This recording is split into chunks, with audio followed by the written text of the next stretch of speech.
I want to welcome everyone to our podcast, Yoga for Your Soul.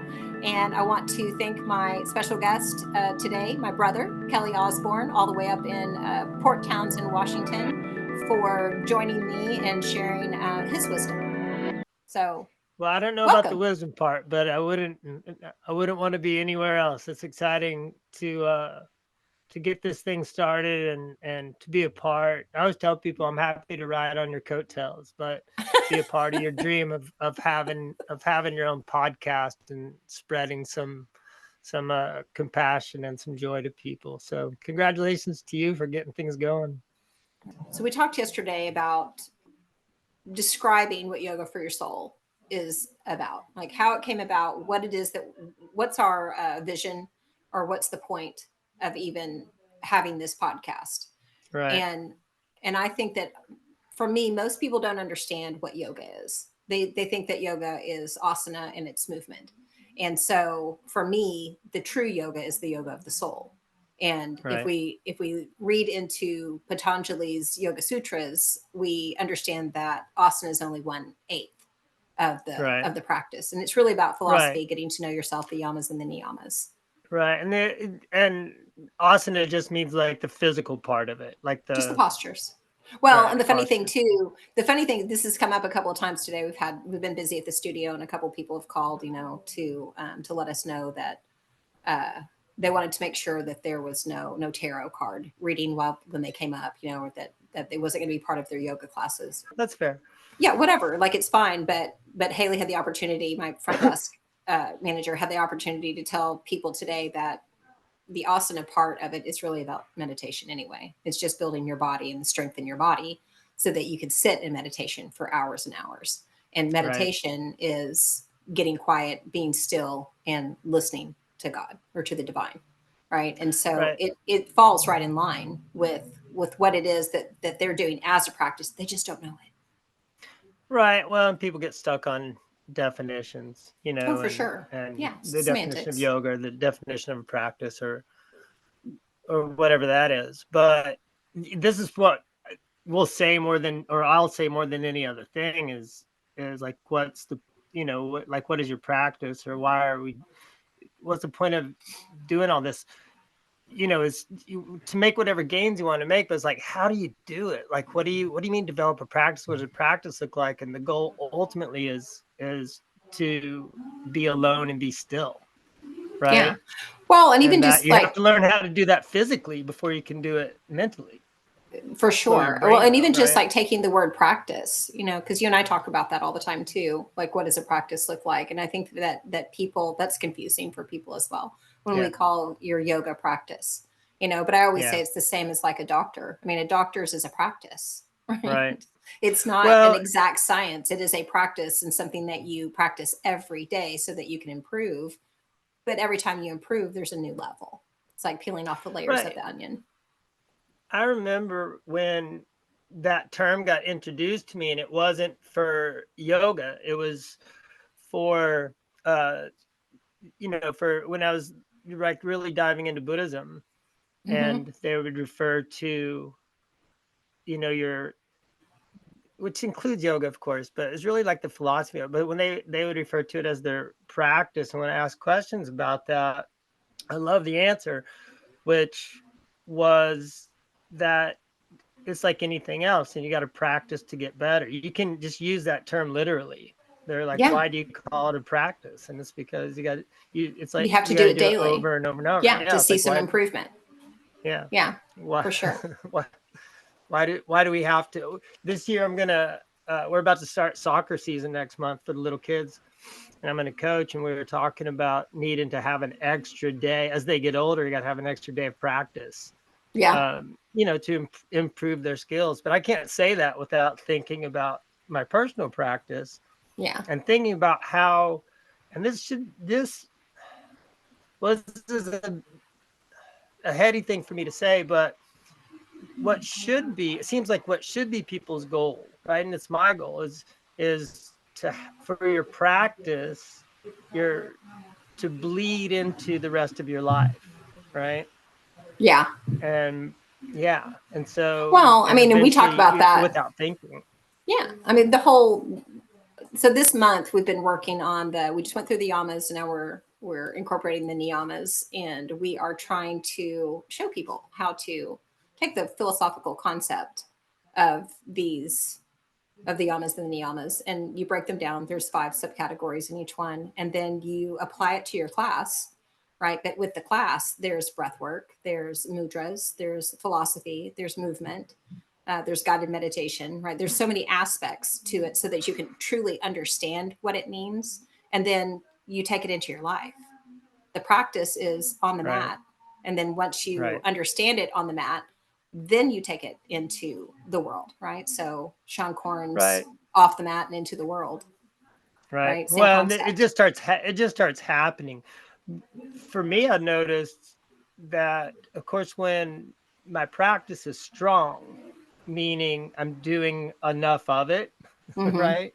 Yeah. Yeah. Or you're leaning And on it. yeah, getting up and doing it, right? Doing it and sometimes, in the morning and the evening, and making sure that you're getting your minutes in, right? Getting your reps in. Yeah. But when I'm doing that, and there's enough of it that it leads into my life without thinking about it, right? Yeah. Yeah. It's natural. Yeah. And that's where I think the idea, I mean, doing things like in a rote manner, well, so that you can learn the postures, Yeah. you get your alignment first, you feel how your body feels, how your feet are aligned, how your chest is aligned. You get in touch with your breath, and you do that over and over and over. And then it becomes Right. second nature, so that when you're in the car and somebody cuts you off, you're not a screaming Yeah. maniac. You use your ujjayi Right. breath to calm you down Yeah. and to come back into Well, sure. your Yeah. mind. They cut you off and you flip them off. Yeah. That is an option. Which, yeah. There's some t-shirt that I saw. I do yoga so that I don't strangle people, right? Because Right. killing people is wrong. Right. So Even we if it need our feels yoga good, practice. even if it's satisfying, you shouldn't do it. Yeah, no. That reminds me of, there's a few things that I think about all the time, but one is with postures, Sadhguru explaining that, and giving you the visual, like climbing up your trellis onto the roof in the old days to move around your giant antenna, Mm-hmm. and so that you could get better reception for your television. And when he explained yoga postures like that, it made so much sense. Like, Yeah. why do I have to do the same one over and over? Why does the instructor keep realigning, my body? Like, can it matter that much? But when you think about an antenna in the old days, I don't know if people can relate to this today, but today maybe it's Yeah, like we're totally holding your dating cell ourselves. phone up and you're Yeah. looking for cell service. I'm trying to You've find got a to be in, signal. yeah, just the right place. But that explanation of asanas, like the posture part of our practice, why it's so important. Yeah. But it Which is really why you're isn't. messing with people in class all the time, right? Yeah. Well, I mean, you know what? It's funny because before COVID, there was a lot of assisting and helping people, because I don't necessarily like adjusting, because there's this magical thing that happens when I start to walk towards somebody in a yoga class. They magically adjust themselves, right? Do they So really? oh, totally. I'm assisting, but they'll adjust, right? Because they're just being they're not putting in effort. They're not being disciplined. So in yoga, it's just called tapas, which is what we talked about today. It's But called what? tapas, TAPAS, tapa. And Which so, is adjusting as you. well, it's discipline. It's Okay. discipline in your Oh, okay. practice, and Yeah. it's also Yeah. means heat or zeal, right? So we built a lot of heat in class today just to see what that felt like, and so it was a stretch class, so it wasn't what they normally do. So it was a challenge in a lot of ways, but it was really about tuning How did you build into. heat in your class? Anytime you like coming into chair pose, utkatasana or warrior, anytime that you bend your knee and you have to use the big muscles of your glutes, your quads, your hamstrings, Oh, it's going to build a bunch of heat. Or core work, plank, right. And so boat, anything everybody's like that. collective or cumulative heat. Yeah, so that's your agni in your core. So we're trying to build that heat, but also it's your passion, right? So there's so many Yeah. different, Brahman in Sanskrit has 12 different meanings, right? And so yoga and yoga itself isn't yoga, Wait. it's yoga. Yeah, Right? right. So but you just said ramen. I don't know what you're about to like. Is that like we think of ramen as noodles? Is that the Did I word you say just ramen? used? That's What what did I I thought say? you said. No, I don't know what I said. It's okay. What was I? Tell me the context. I'll have to cut this part out. Well, we're talking about building heat, and then you just used a term that I misunderstood. I thought you said ramen. And then I was No. like, is that why they call it ramen? Yeah, because if you add water to it, and Yeah, it I makes don't it, know. you add hot water to it, and it Right, makes a right, hard noodle soft. right. It It's a all good makes sense analogy. now. Yeah, Yeah. yeah, it all makes All sense. right. Well, I think that's it for the day. Good podcast. So basically, what we were talking about, though, I mean, it really is just the discipline of the practice, right? And just being congruent, making sure that you're paying attention to your alignment and that you don't lose your form as you move through the practice itself, because we can get super lazy. So it's about finding the discipline, but also the courage, right, to move into postures that are challenging for you, but also having the courage to move out of them if it's too much, right? Right. So feeling the energy. And then, because how we act on the mat, right, how we approach our problems on the mat is usually how we approach them in life, right? So Right. if we can Yeah, use our mat as a lab, right, to really right. You can stand understand up there. ourselves. Right. Because you've seen so much of it from the front of the class. Oh, Like you could totally. really, yeah, you could really get a line on somebody and their behavior by 100%. what, by, yeah. Yeah. Uh, Baptiste yoga really teaches, like, there's a saying that Baptiste teachers always say, when people start to, you can tell when somebody's in their head, because like how you're furrowing your brow right now, right? You're Right. starting to really think about something, right? Or they purse their lips, right? Or you can just Right. see them getting frustrated with their body because it's not performing the way that they want to. And so Baptiste teachers will always go, I see a lot of stories going on right now, right? There's a lot of Right. stories happening, right? So go back into your breath, come back into the present moment, right? Be present with yourself and feel what you're feeling, right? So then you can just release it and let it go. But when we don't tune into the feeling on the mat, because really that's what your practice is about, is helping you move those stagnant feelings and emotions and that energy out of the body, right? Or displace it, put it in a place that it needs to go, right? Or a place that it's been stuck for a while, move it along, right? And we do that with Right. the breath, we do that with the movement, right? Or And you think that in a mantra. way, you think that's the core of everything is Yeah, because it's all about, we could easily say it's all about energy, and the movement of energy, but I don't know if that's like too simplistic to say that's what you're doing, at Yama Yoga, or if that's exactly what it I think is. it's exactly what it is. And it's funny because Right. all of the practitioners here down the healing hallway, we've got all these different practitioners, acupuncturists and massage therapists and different people just doing their craft or their skill.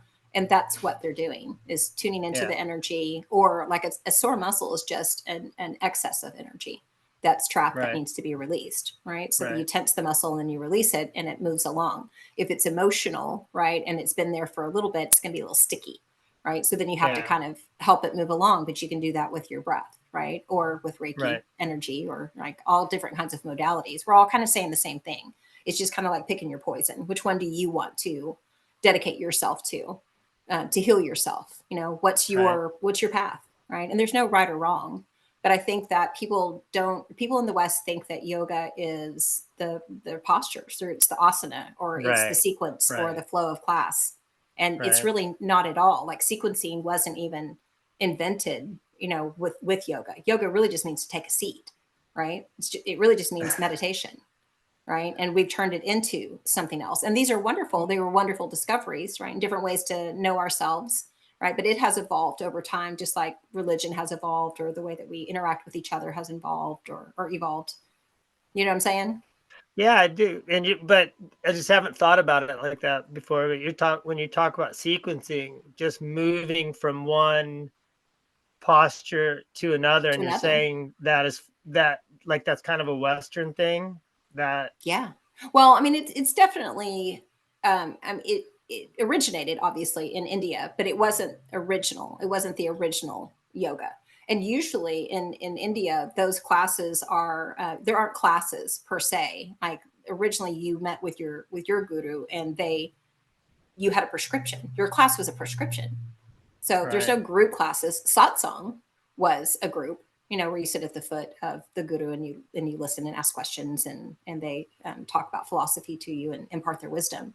But the classes themselves are one-on-one because it was an individual prescription Ayurvedically Yeah. for your body, Yeah. right? And we've kind of moved away from that a little bit, which is too Well, bad it because if you could reminds. understand your dosha, you could understand everybody around you, right? You'd interact better. Do you know what I'm Well, saying? tell me when you say understand your dosha. How do you define dosha? So, in Ayurvedic philosophy, which is the sister science to yoga, we all have all three doshas are present within us, right? So, pitta, vata, and kapha. So, all three of them are present, but you usually are more dominant in one than the other, right? Or Right. if you're dominant equally in all three, then you're considered tridoshic, right? But there's lots of different combinations.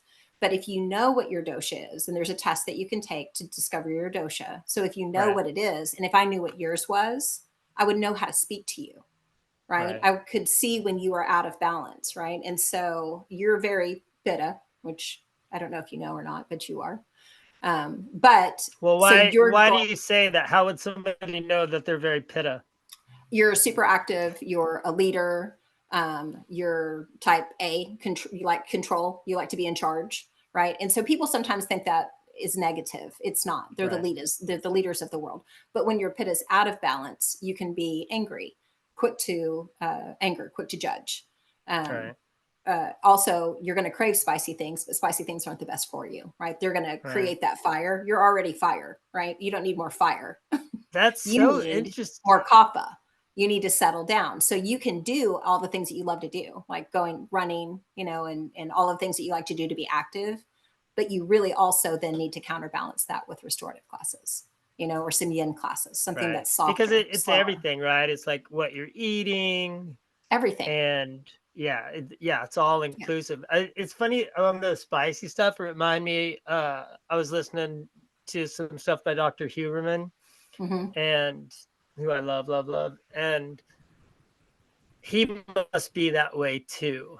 Um, he does all those things described, but he was talking about spicy stuff in particular, and he's talking Hmm. about people who have a high tolerance for spicy things, which you can build up if you wanted to, but they have a higher pain tolerance in general. And I think Hmm. he's talking about like you'll run further even when it's uncomfortable, or you'll keep lifting even though it hurts. And I just thought it was an interesting correlation. I was like, oh, I love spicy stuff. So see, I'm Yeah. tough. I told you. Yeah. But if you think about it, so pitta, fire, spice, right? But you can also burn out because fire can burn out of control, right? Right. So you have to balance it, right? Or else you will end up in the ER, because Right. you've just No, pushed too far, right. too hard. Right. It's a perfect example of like if you eat too much spicy stuff, Give then yourself an upset ulcer. stomach. You Like it's burn, easy. yeah, it's Yeah. Yeah. acid, burns right through your Yeah. stomach, burns a hole in your stomach. Yeah. So Yeah. just always trying to find that equilibrium, right? Which is what yoga is, union, right? And Right. the yoking, right? But people think that it's the yoking of the breath to the posture. And that's maybe a beginner's version of it, right? But really it's not. It's about yoking yourself to the divine, right? And understanding your Right. relationship to something higher than yourself, right? Well, in a bigger But you got to start picture somewhere. than well, sure. Yeah. Yeah. No, nobody's doing anything wrong. I always have so many thoughts when we're talking all the time, but that yoking part, and it's not just seeing how you're connected to the divine, but that you're actually a part of the divine, right? Yeah. So yesterday or a couple of classes ago, I'd read something by Dolores Cannon, and she Hmm. said that you are not the drop in the ocean, you are the ocean in the drop. Right. So we think we're so small. We give ourselves that we think that we're just this little drop, but we're not. We're the Right. ocean, right? And we're Right. having the experience as the drop, right? But we're everything. We are all Yeah. consciousness, right? And that's It really gives what you a lot. yoga is trying to teach you, is that you're all of that. Right. And that's hard, like, especially where I'm at in the Bible Belt, like people, that's scary for people, right? Because they've given their power away, right? Even though in scriptures you can find, where Jesus would say, all I can do, you can do and more, you Yeah. know? Um, but for some reason that doesn't hit home with them, and with a lot of religions, they still separate themselves. Like, I'm not worthy, I couldn't possibly be on the same level, you Right. know, as these great saints or messiahs. That was a Right. And heavy thought. even Jesus telling you that Yeah. we're the same and you're capable of that, Yeah. but it's blasphemous to so many people. Yeah. Yeah. But only because someone told them that it was. If they could Right. read the scripture without judgment, and really listen to the message, it's the same message in every faith. You're going to find the Yeah. exact same message. Why we all have the same stories. I got this really cool book, the Book of Wisdom, came in the other day, and it was just kind of cool, just talking about all of the different prophets and messiahs, and how they were all born of a virgin, which just means the first birth, whatever. They're all December 25th comes in over and over again, right? There's always a Garden of Eden. There's always a death and a resurrection for 3 days, and this spanned over like 10 different faiths, right? So same story, same origin Right. story, right? But just in a context where the the skin color matched the part of the country that you're in, so that you could relate Right. to it, right? Well, when I run across those things, whether it's you telling me about it or finding it on the internet, whatever it is, but I always get excited about that when I I see know. that that we all have those same stories in common, and Yeah, the commonality. including a great flood, however it came Every about. story, Great Flood, Yeah. Garden of Eden, all of it, But I always all the think that's same. exciting. I'm like, oh look, that's a uniting force, Yeah, yeah. But it's but funny how people possessive obviously. people, yeah, they get super Yeah. possessive. That's my story, right? Or Yeah. even just thinking that it's a Western story. You know what I Right. mean? even though, the origins of even this, the religion and the faith that's so big here in America really came from the East, and so not Well, yeah. understanding where that came from, not understanding the lineage, the language, not understanding really about the culture itself. How can you really understand the scripture if you don't understand the language or the stories and mythology behind it?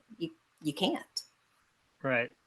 you know? Well, you have to do a deep dive, right? Yeah, And yeah, that'd take a lot of time and effort, right? yeah. And And that that's the it thing. It'll take a would. lot of time and effort. Yeah. Yeah. Or And you that can you just said repent and be forgiven and not do the right. work. That's right. Which is not a bad route. Uh Earlier you were saying something about being lazy, and try to be careful with that word, like with the kids. But Undisciplined. it's I know, but I just say, you know, uh they were just jamming their shoes on and stepping and crushing down the heels, which Yeah, means I got to buy a new pair of shoes pretty soon. And yeah. so, I'm not wild about that. And I was saying, don't put on your shoes like that. That's a lazy way to put it on your shoes. So don't be like that. But man, people don't like to hear me. They're like, you're calling your kids lazy. And I'm not, but it's No, like the get in effort. You're trouble for talking about using the that effort. word. Yeah. I know it. I'm like, It's so that's an funny. Like, undisciplined way of putting on your shoes. yeah. I watched something this morning just talking about, I mean, just semantics right now, like in our country. Everybody's so offendable, and just about every little thing. And it's just getting to the point where I just feel like it's just ridiculous. I mean, we can all be who we want to be and express ourselves how we want to express ourselves. And I mean, just because everybody's not behind you 110% doesn't mean that you're wrong, but it also doesn't mean that they have to participate in it. Just be you. Do you, be you, right? If I'm not participating in it, it doesn't have anything to do with how I feel about you personally. There's this great story about this guy went to Dharamsala to visit the Dalai Lama and got permission. Like it was a very rare thumbs up to video uh, the Dalai Lama while he was going into his meditation practice. And the Dalai Lama, they said, "Oh yeah, sure, go ahead, you can video it." And then so they do, and then when they go back and look at it later, as soon as he sits down and it starts, and but as soon as he starts to get any depth into his thing, everything goes haywire on the video. Like his energy, I don't know that I don't know that the story is he was preventing it, but the energy of it, it messed with the audio video so much that you couldn't get a recording of him. Well, which just help backs up what we believe, that we're energy and that we're Right. frequency. I Right. mean, it's a joke, but it's not a joke here, because everybody believes it, that when the lights blink, it's mom. Right. Everybody's like, oh, Shirley agrees. You know what I mean? So Right. it's just mom saying that she agrees with what we're saying. Or sometimes when I'm doing a healing session and I'm nearing the end, and then sometimes the lights will just go out. So Yeah. when they go out, I was like, oh, we're done. I love That it. just means we're done. We're out. Yeah. I still, we have one light that'll in the kitchen that'll get A flicker. that we feel like it's flickering, feel like she's showing herself. Yeah. I still feel like, and what's interesting about that to me is I feel like mom, how long ago did mom pass away? What year was that? 16 years ago. 2007. 16. Yeah, man. Yeah. Goes by, doesn't it? Yeah. Well, I mean, only because Chase's birthday. Chase was born and then she passed 2 days later. Yeah. So that's right. I forget. So they're hand in hand, for me. Right. That's interesting too. Yeah. Yeah. But I always said he came early. He was a month early because and I think she left, so he came early to help me through it. Do you know what I'm saying? Sure. Yeah. Yeah. Well, we talk about that mom didn't meet any of my little kids. But she did.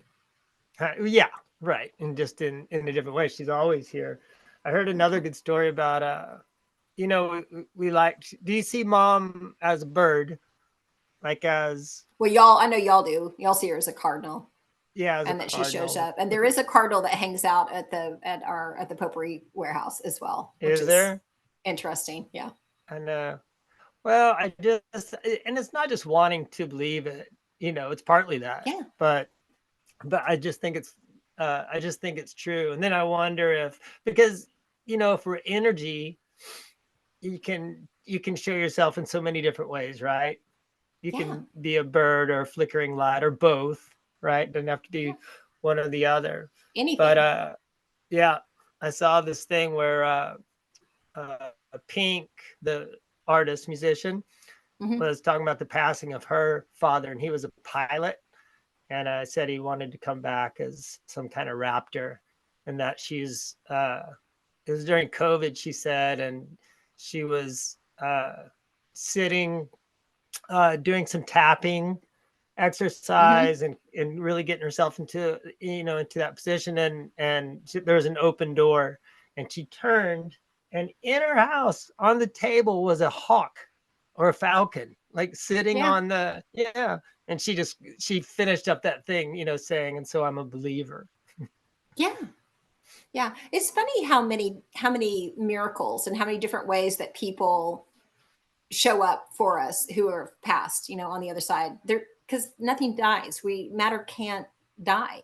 We just transfer that energy. So of course it's going to show up in a bunch of different ways. And so it's always interesting to me that people get a little freaked out about spirit guides or angels. I mean, I think almost it's just what you call them, right? If it's an angel, it seems to be okay. Spirit guide is somewhere on that spectrum of, well, maybe that's getting a little too woo woo. You know what I mean? But angel's okay. Right. So, but I do think, I mean, we come from here. and I truly believe where we come from in yoga, we call it Purusha, right? So that's the ether, the super consciousness. That part of you is still there, right? And we come into what's called Prakriti, which is matter, right? And so we come from that space into this space and into this body to have this experience. But Right. the essence of who we are still exists in that other plane, right? So, of Sure. course, mom knows your kids because she knew them before they were born. Right. So Right. I know that that's Yeah. that's a big jump for a lot of people, but it's what I believe, Yeah. you know, Who? until I read something and maybe I'll change my mind, but who knows? Like Right. I'm super open to it. Yeah. My belief system has morphed and fluctuated in different directions over the Sure. years. You know, I've been positive. I've been positive about the way things were at some point, but then something happened, or you dive into a practice deep enough, or you open yourself up, um, and become a Yeah. good listener, which is Yeah. might be the key to everything. Might Of be the key to course. building our practices. And in Buddhism, they refer to it as deep listening, right? They even Yeah. add Or an active listening. adjective or an adverb, active listening. Yeah. Yeah. And working on that, that's hard for people, right? Hard for It me at is. times because I have Oh, plenty to say. yeah, me too. Always. I have, well, I mean, you and I have been on such a long, I mean, a spiritual journey together for so long. And I remember in our early 20s, I mean, we had to be, well, I mean, we grew up on Jonathan Livingston Seagull. So there's that. I mean, it's at 9 years old reading that book, you know, and being around Og Mandino and Leo Buscaglia and all of those, you know, big thinkers of that time. This would be the 70s people. Um, but as we started to find our own path, right, and kind of discover through Mutant Message Down Under, and then Ishmael, right, all of those great Yeah. books, right, and I really, as I continued on my path, those were very foundational books for me. So they would open up a concept, and then I'd read the next book, and then that would Right. build on that concept, and so I was expanding, expanding, expanding, and I remember getting to this point where I thought, okay, I think I got it figured out. I think I know how Yeah. things are Yeah. working, right? Yeah. And then I read this book called The Disappearance of the Universe, and it completely shook my core and my foundation. And I was like, wait a minute. Okay, I had to read all of those books. I had to have all of those experiences to get to this point. And now I had to burn it all down Right. and learn from a new What perspective. was it? Do you remember what it was about that book? Was there like one main concept that? Well, there was a lot in that book. There's a lot of concepts, but in that book in particular, there was a lot of there was moving through space and time, and Mm, physical beings moving through space and time, right? So there was no past, there wasn't a future. Everything was parallel, right. right, and happening, everything all at once, right? And so the whole idea, because I know for the longest time when we were really getting into past life regressions and Yeah. Brian Weiss, you know, many Yeah. lives, many masters, which was pivotal for both of us, I think. Like that was a Yeah. huge Yeah. time for us. So when all of that was happening, right, and I was thinking that there were future and past lives, right, but then realizing that everything is Right. happening at the same time, right? So just basic string theory, right? But Yeah. most people don't dive that deeply into it. They just Right. don't, right? And I and like how most you people are just. super content. Yeah, it's fun. Well, I mean, is it fine to be super content? I mean, it's good to be content, but is it to not want to expand at all? Like, Well, I think and just I think it's what we all have in common, and so if you're, you're right, like content is stagnant, you know, well, I think being and content and happy and gracious and you know and grateful for the things in your life, I think that is an attitude of being in a good, healthy place. But being, I guess, more stagnant is a better word, right? yeah, A lack of growth, you know, a lack of discovery, right, yeah, is what keeps a person where they are and almost in a state of fear. If I move too far this way or too far that way, I'm going to lose my balance. So I'm going to stay right here. I'm going to stay in this lane because this feels comfortable. Yeah. Right. And if I go Well, too far over to the right, I'm not going to feel right. Yeah. It's fun to have, and you think you would still recommend those books that, they seem somewhat timeless, to me because they meant so much to me. As a matter of fact, our kids get this Oh, yeah. magazine called The Week Junior, and last week's edition, Yeah. they'll they had a little picture of, and I think it was 1973. It had a picture of the cover and a short few sentences about Jonathan Livingston Seagull, Yeah. and I was so excited. I couldn't believe it. And I was like, "That's a sign!" Like I go and pulling it off Yeah. the shelf and trying to talk Well, the and it's so teenager funny into how many. reading John. Yeah, I brought it up the other day to my spiritual friends, and they hadn't heard of it. They didn't know what Right. those books were, So in just different age groups, which is fine. But I do think they're timeless, and I do think that they're foundational. So a couple of years ago, we did a program called Inquire Within, and we took 5 of those books and we created a program where we did one a month, and we really read through it, and we had a discussion. And in order to move to the place that we needed to move to in our mind space, we had to read those books foundationally, right? You had to start out with What were the 5 books? Mutant Message Down Under was the first.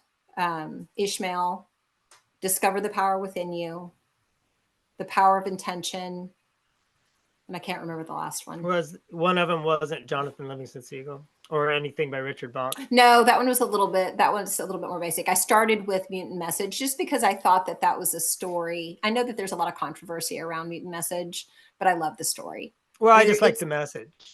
yeah, that's what I'm saying. Yeah, See I what I like did the there? Mutant Yeah. Message. It's a great message. Whether it's true or not doesn't really matter to me because the story is poignant, right? It matters, and it opens you up to a way of thinking that most people it's accessible for them, right? To be able to accept that story because of the way that she told it, right? And then Ishmael is along the same lines, right? So that was an easy one for people to get into. And then when you get into Eric Butterworth's Discover the Power Within You, then everything starts to blow up, right? Yeah. And so you got to have kind of something pivotal right there in the middle, right? That challenges you, right? You get those basics, but then you've got to blow it up just a little bit and test your boundaries, right? So then you can go on to the next couple.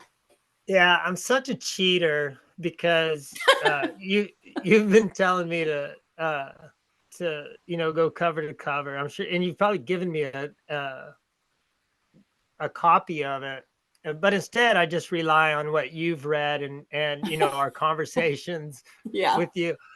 Well, this You is get I'm the going to say audible something, version. but yeah.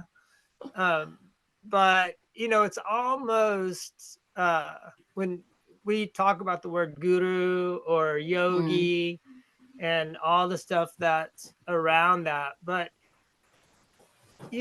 like the guru part, like I think of Sadhguru, right? And how much I would love to go and be there, have satsang, right? And just sit and listen and ask questions. And it's easy to refer to him as a guru, but we can all be in that role sometimes, like just by the definition of the word, Yeah, teacher. And so teacher. One who But brings I'll light to rely the on you. darkness. Yeah. But I'll let you do the heavy reading and the heavy lifting, and then we'll just have good conversation. And then I'll act you like get I Cliff know all Notes about the book. or Summer's Notes. Yeah. Summer Notes. But it's kind of what you do I as do an the same thing instructor with you. too. I mean, you send me Sadhguru every morning. Yeah. Right. And then whatever you're reading, or whoever you're into, Wim Hof or whatever you're doing, at the time, I do the same thing.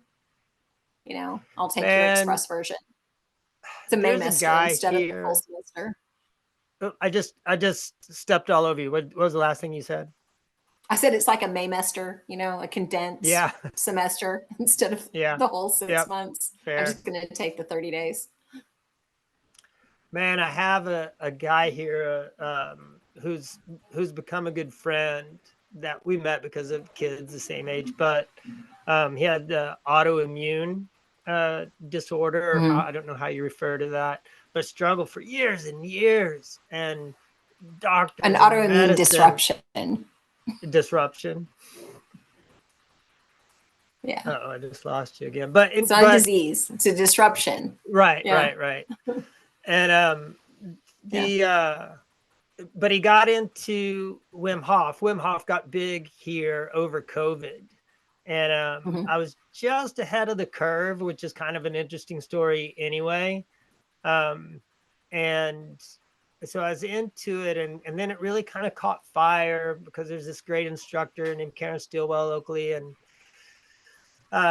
she got certified to do it. And so anyway, this buddy of mine, Rob, got into it, and it changed. I wish you could, like, he was right here to talk about it right now, but it just getting in cold water for a couple of minutes every morning and being disciplined about doing it. It's not like he loves it. Does he live but there? It changed his life. Yeah, he lives here in Port Townsend, but well, he's got to be a guest. He's got to be. It just changed his life. And he's like, people can say whatever they want, but I know what has changed. He was saying, we were just having dinner, at his house one night, and he was telling me the long version of it, and all the money and all the time and all the pain and discomfort and all the limitations it had on his life. And he's like, cold water changed everything. Yeah. And I'm sure, I'm not going to say 100% gone, but certainly manageable, and has altered his daily life. Yeah. No, and I believe it. Yeah. I mean, and I think everybody has to kind of explore and find what feels right to them. I mean, I'm open to all of those different things, or they're not, because we actually just talked about it Wednesday night we have a group that meets, and it's a big spiritual group. Just cold plunge. And I can't do the whole, I mean, I did just look into getting a cold plunge, like, tube thing. It's like nothing on Amazon, just to have, out here by the tiny house. But I struggle with it. I mean, I can do like maybe 15 seconds of cold shower at the end, and that's it. Like, I really struggle in the winter time. Summertime, not so hard. But like right now, when you need it all the time, it's hard for me. But a friend that was there, Danny, does it every day and loves it, and has just changed her whole life. So, isn't it fun? There's all this stuff, you and I could rattle on for hours about just that subject, and getting in the cold water and how it changes life, or how we know something like that's good for you and you still don't do it often enough, Yeah. And that's the thing too. I do plenty of things. Yeah. I do plenty of things that aren't great for me. And do I know better? 110%. Right. Is my goal to get to that point where I honor my body every day and I get enough rest and I put only good things in my body? 100%. But I'm also a human having a human experience. And sometimes just chocolate chip cookies taste good. Yeah. So who is it we give credit for saying, which of our guys from the 70s, men, or I can't remember if it's a male or a female, but we give credit for having a human experience. What's that saying? I'm a spiritual being having a human experience. Right. Yeah. Instead of having being a human being having a spiritual experience. Like, the whole thing is this whole thing is a spiritual experience. Yeah. Well, I mean, and truly, like, again, in yoga, the illusion that we're living right now is called Maya, right? This is the illusion. This is the illusion, right? And that's hard for people, right? And we feel so, we go to such pains to be separate and to set ourselves apart, and I always tell my students in teacher training, like the 200 hours, like, the more things that you have after, the more initials you have after your name, the further you are from the divine, right? Because you're separating yourself. You're saying, this is what makes me special. Instead of just knowing that who you are at your core and essence is already special. Right. Did you ever read Byron Katie's? But hold on, I want to say, as a disclaimer, you can have those letters afterwards and still be on top of it. I don't want to get hammered by a bunch of doctors. Yeah, no, for sure. No, but you catch my meaning. Yeah, right? No, I know exactly what you mean. And I know that it's true. read any of Byron Katie's stuff? Yeah, A over the Thousand years. Names for Joy. Do you remember No. that? A Thousand Names for Joy. So I was literally driving. I was in Rockwall, and I was listening to it, and I had to pull over and stop and call Aunt Patty. So Dr. Patty Galloway, hypnotherapy extraordinaire, uh, and call her because she's the one who told me to read it. And Byron Katie had gone through this huge enlightenment, and she had this big experience, and she felt very, very separate from her body. And she said that she would just spend hours every day just crying, but not in a negative way, in a way because she was so joyful. Like she just couldn't believe how loved she was and how beautiful the Right. world was around her.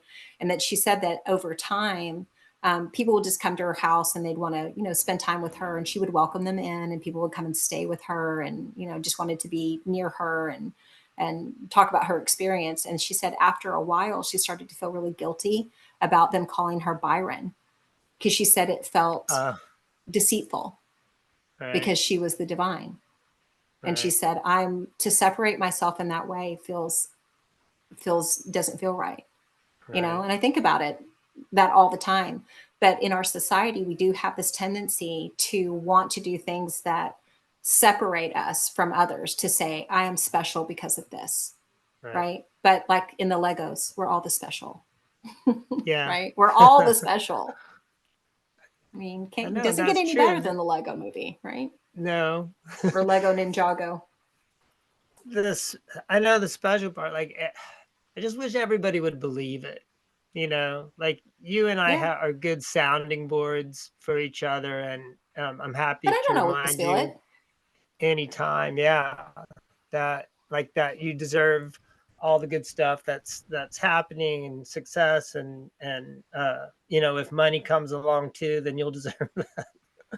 uh but I just wish that Yeah, everybody would that's feel other things are added. yeah, it's coming. I wish everybody would feel like that, or have somebody reminding them of that on a daily basis. Yeah, yeah, which is what I think you and I do for each other, right? That's why Right. right, whenever things are going sideways or are really good, right? You're Yeah. the first person I want to share it with, and you're also the first person Yeah. I want to talk to when things aren't Right. going my way.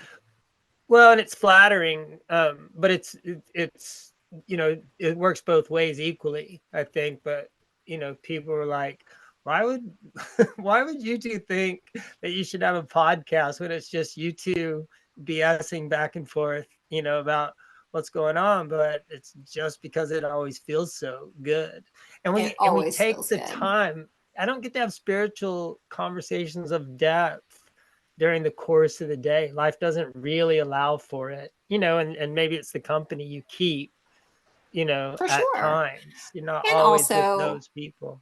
and the season of life that you're into. I mean, my kids are growing up, and I mean, you've got a lot of grown up kids, but you also have a bunch of littles. And and again, in yoga, you're called a householder. So when you're a Yeah. householder, your practice, you just do the best you can, but you got to get kids to and from school, and you got to get them fed and baths, and it takes up a lot of the day. So you do the best that you can, and you have your Tibetan bowls laying around the house to remind them, Yeah. and mindfulness moments, and and then you just give It is yourself a little little bit of grace. moments. Yeah. Yeah. It's funny how we're pretty good about uh, ringing the bowl at mealtime, and we Mm-hmm. do 4 rings, and the Buddha, the Dharma, and the Sangha, and then they do the kids ding ding ding ding on the bell, and they say belly for the meal that we're having. But I know I should film it, but it feels so good in that Yeah. moment. Like dinner's hectic, and we finally get sitting down, kind of. Jacob's always on the edge of his chair these days, like about to escape. And but those moments, God, and Yeah. that's what we hope that the kids feel. Yeah. I'll look next to me and see Melissa, and she is like enjoying those handful of seconds, Yeah. where we're just being grateful for our meal and it just is quiet and everybody's participating. And that's what we're always hoping the kids will get out of it. And then, and that little things that can be their practice, Yeah. as they go along. Iris, who's 9, they did a thing at school and it was like, tell us about things, traditions in your family. And so it's interesting to watch what they chose, but the bell was one of the things she That's chose. And awesome. she said, my mom and dad are monks is one of the things she said. Instead of Buddhists. Yeah, but it They're led just to monks. good conversation. Yeah, it led to good Yeah. conversation. Yeah. And her perspective, right? Yeah. It's funny because Haley and I, when Haley first came on, how long ago was that? Almost a year ago. So Haley's my front desk manager. And when she came on, we had all of these aspirations about things that we were going to do. And, and then of course, learning the business and so many changes and things happening.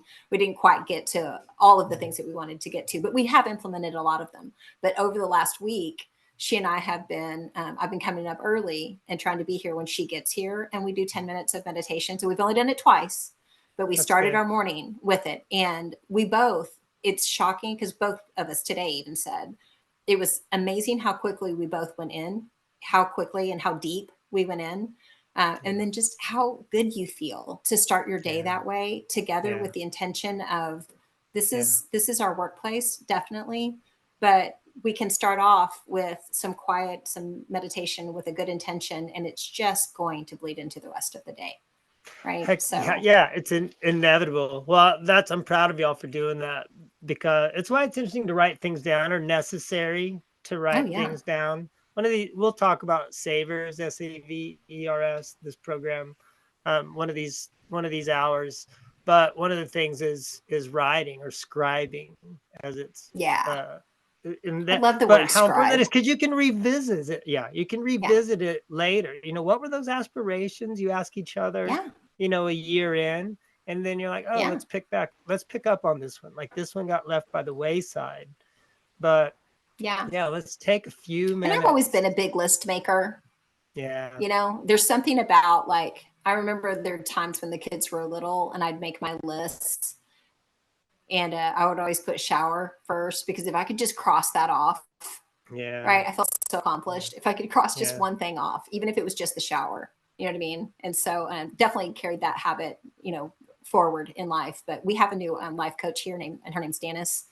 And I've been working with her a little bit, and she helped me just kind of put down some big aspirations. She's like, write 50 things.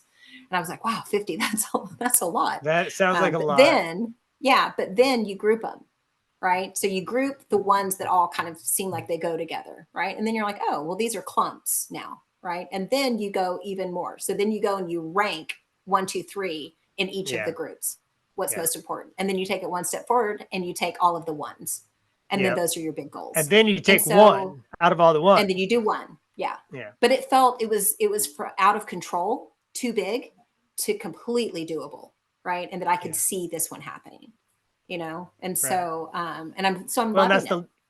Because I'm a big idea person. Big life lesson. Right. Yeah. Yeah. And just kind of you are a big idea person. I'm a big idea person. Yeah. But that's why Yama Yoga, exists, right? Because you're a big idea person. And then look at the benefit look at all the good that you're doing, or that you get to be a part of. I was looking at your website today, and because I don't look at it very often, honestly, which sounds rude, but I was looking at it today, and then you said something earlier in the podcast about a wellness hall. What'd you call it? Oh, we call it the healing hallway. The healing hallway, yeah. But there's under 10 wellness, vendors, there's 10 practitioners all the way down. It's all wellness services. Summer, that's awesome. The healing hallway. That's what I'd be promoting. Because I refer to Yama Yoga. I don't like to say, people like, I'll be telling them about you, and I say, well, I hate to say she has a yoga studio, and because that's it's a wellness center. Yeah, and that's what I always say. Mostly I go to a wellness center, and then I think I'm funny and I'll call it a dojo or whatever. Yeah. But In mostly my it's a own wellness dojo. Mostly it's a wellness center. So I love that you have that healing hallway. I want to walk down Yeah. there. Yeah. Well, it's funny, even when you were saying earlier, about who you surround yourself with. And I feel so lucky that because I really do get to be around like just amazing people who are Yeah. on the same path and who Yeah. really want to dive deep into their life and into their own practice and expand and grow. I Yeah. mean, so it's nice to be able to be around a group of people where I can be completely myself. I don't have to hide because for most of my life, I mean, we talk about this all the time. I did have to hide. Like people could be very unkind and you're very choosy about who you are vulnerable with and who you show yourself to. And that's a hard habit to break, over time. But Yeah. now I've been around this group of people for so long, and to be able just to walk into a space and be completely yourself unapologetically, right? Because Yeah. everybody accepts you for how you are, right? And then they'll Yeah. tell you something and they'll go like, I know this is crazy. And so we've really tried as a group to quit saying that. Like, don't be self-deprecating before you say something. Just say it. Right. Right. Right. Don't get your dig in about yourself because you think somebody else is going to do it. Right. Yeah. Just own it Oh, and feel it. wow. And that's a good, Yeah. people, we do that, don't we? No, 100%. I'm going to beat you Yeah. to the punch. We'll do several hours on vulnerability. Yeah. Yeah. Little Brene. Which is what y'all are practicing, Yeah.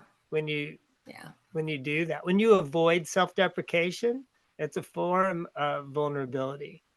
Right? Think about Yeah. that for a minute. Man, I sent you a saying yesterday. We've been so busy. Usually I would harass you. Like I send you something and I was like, didn't you see how awesome that was? But I like to give credit to whoever Oh, did I'm the same, looking but up now. it was Michael J. Fox. I just remember it. But Rough weather there. Michael J. Fox, of course, Yeah. depends on how old you are. Do you know him or not? Yeah. But and he's got an affliction, maybe Parkinson. He's got Parkinson's. Yeah. Yeah. And but he said, and his is pretty advanced, but I was listening to some motivational stuff, and he said with gratitude, optimism is sustainable. And man, that's a powerful statement if anybody says it. But when he says it from the space Yeah. that he's living in, Yeah. I was just, that was like Super powerful. chills for me in that moment. That man, if he's telling you, he's like, Kelly, like look at my situation and look at Yeah. yours. Like If I can be practice grateful. gratitude. Yeah. Yeah. Yeah. How long have we been talking, by the way? This is Well, I what was we about to also say it's do. probably just time to wrap it up. Yeah. So thanks for An hour and talking a as half later. usual. Yeah. I just want to say thank you for being on. I mean, I can't believe that that we did it, right? That we've made our first podcast. And I know that you and I both think that we're super funny, especially when we're together. So I really hope that other people like kind of connect with it and can remember, those connections that they have and those peeks back in time into their own childhood and the times that make them feel joyful, blissful, grateful. Right. Because I think that that's what we talked about earlier. Why are we doing this? What is the point of this whole podcast? Right. It's to make other people feel seen and heard and loved on. And then also give some tools, to people along the way so that they can have the life that they dream of. Well, Kelly, thanks for doing this today. It's exciting to get started. Yeah, I'm super excited. I love you. I love you too. Tell everybody, is there anybody standing right there? Yeah. Who? Haley. Thanks, Haley. I am so That's where I upset that think I you can't should hear be what during the you're whole saying now. podcast.